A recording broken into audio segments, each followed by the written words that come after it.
Dipersembahkan oleh, didukung oleh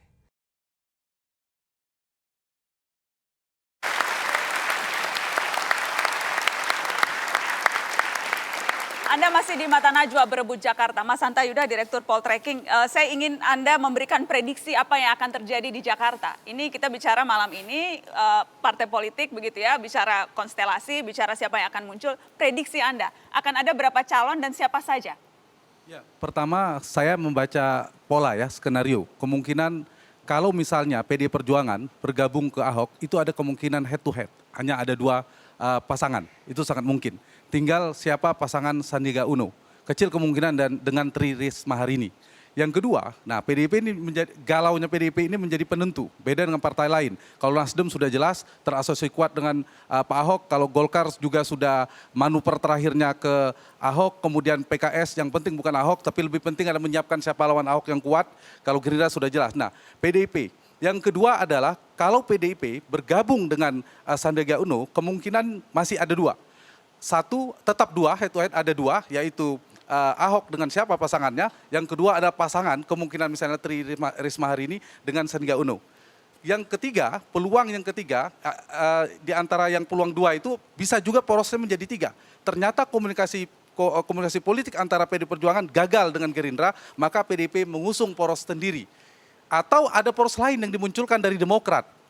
Ada P3, jadi karena terdistribusi sangat mungkin, jadi bisa satu skenario pertama hanya ada dua, yang kedua PDIP tidak di Ahok tapi dengan tetap dua, tetap yang lainnya bisa tiga, yang ketiga PDIP tidak bersama Gerindra.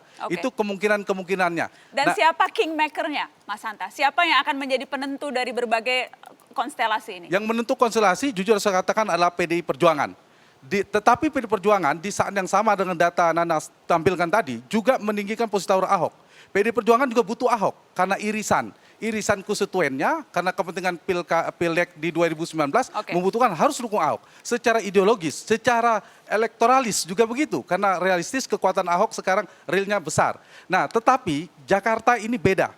Jakarta ini ada peluang bagi Sandiaga Uno, jangan buru-buru juga untuk antisipasi bagi lawan, karena Jakarta dengan karakter ini sangat mungkin dengan waktu 6 bulan 12 hari ini, siapapun yang kuat bisa tersungkur, pengalaman 2012 yang lalu. Yang kedua, karakter pemilih itu sangat fluktuatif, dan yang ketiga adalah Pak Sandiaga Uno yang terpenting mencari siapa pasangannya. Kalau tidak tepat mencari pasangan, menurut saya Bang Mas Sandi belum cukup kuat untuk melawan petahana kita pada saat ini. Terima kasih Mas Hanta Yuda. Analisis dari seorang pakar politik. Saya ingin minta closing statement dari masing-masing. Saya akan simpan Anda terakhir, Mas Sandi, karena bakal calon yang hadir malam ini.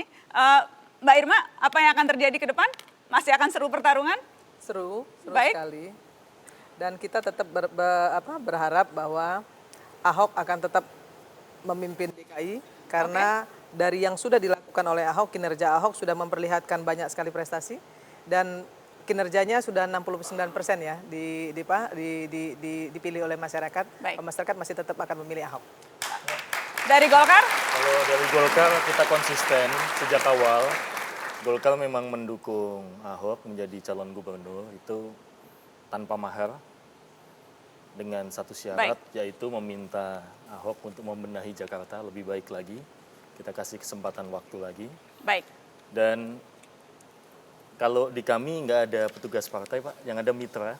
Oke, bukan petugas partai ya? Mitra. Di dalam Golkar beda semua dengan adalah PDI dan mitra. Gerindra maksudnya, petugas partai. Beda, Pak. Mas Hasto, silakan Mas Hasto singkat saja. Ya, PD Perjuangan itu jelas watak dan karakternya. Kami akan berdaulat mengambil keputusan politik tanpa intervensi siapapun. Tetapi kami meyakini bahwa di Jakarta akan sangat dinamis. Karena inilah akan menentukan peta politik ke depan. Dan untuk itulah kami akan persembahkan pemimpin yang baik untuk DKI dan terbaik. Terbaik dan terbaik. Baik, singkat saja Bang. Singkat saja supaya ada waktu untuk Mas Andi. Ya, jadi DKI perlu yang berkinerja, tapi perlu yang punya hati, yang santun, yang mencintai.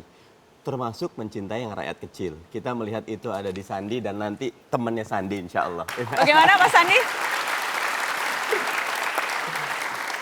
Ini adalah kisah Nabi Daud melawan Jalut. Selama hidup saya selalu menjadi underdog. Baik. baik sebagai pengusaha, waktu profesional maupun membangun sekarang karir di politik. David versus Goliath. Oke.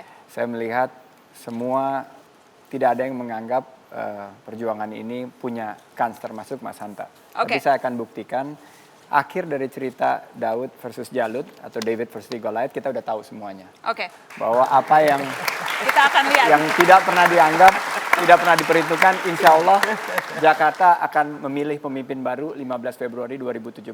Kita akan lihat sama-sama. Terima kasih sudah hadir di Mata Najwa. Yang jelas semakin banyak pilihan, semakin bagus buat masyarakat. Terima kasih sudah menyaksikan Mata Najwa malam ini. Selamat malam, sampai jumpa.